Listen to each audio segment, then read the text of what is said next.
સરકારી નોકરીનો over time વહરો, એ over time કરવા જાઓ ને ટાઈમ ઓવર થઈ જાય. આ બિચારા બીએલઓ જોઈ લ્યો, બીએલઓ સહાયક, બીએલઓ એસઆઈઆરના ફોર્મ અપલોડ કરતા હોય એ માણસો જોવો તમે. બીજાનું નામ મતદાર યાદીમાં ટકાવી રાખવા હાટું થઈને પોતાનું નામ ફિનિશ કરી નાખ્યું. કેટલા 5-5, 6-6 ના સમાચાર એવા છે કે આ સહાયકો ઢળી પડ્યા. એટલે કહેવાનો મારો આશય એવો છે કે એટલી બધી મહેનત ન કરો કે તમારું સ્વાસ્થ્ય બગડી જાય. એટલા બધા તમે કોઈના અંડરમાં ન રહ્યો. આ સરકારી નોકરીની પાછળની ભૂખ જે છે ને એ ખરેખર માણસને આ શિક્ષણ સંસ્થામાંથી જ આવે છે.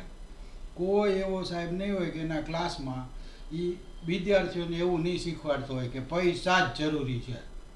અત્યારે દુનિયામાં પૈસા ન હોય તો કાંઈ થાય નહીં. એલા ભાઈ, આવું જ શીખવાડો છો તમે, પાયા જ ખોટા નાખો છો.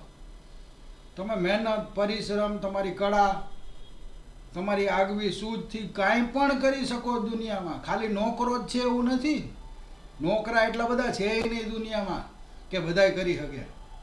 એટલે માત્ર તમે કૌશલ હોય, તમારો શોખ હોય, એનાથી આગળ વધો અને કામ કરવામાં આનંદ અનુભવાય એવું કામ કરો. આ બોજારૂપ કામ હોય તો ગમે ત્યારે ઢળી પડો છો.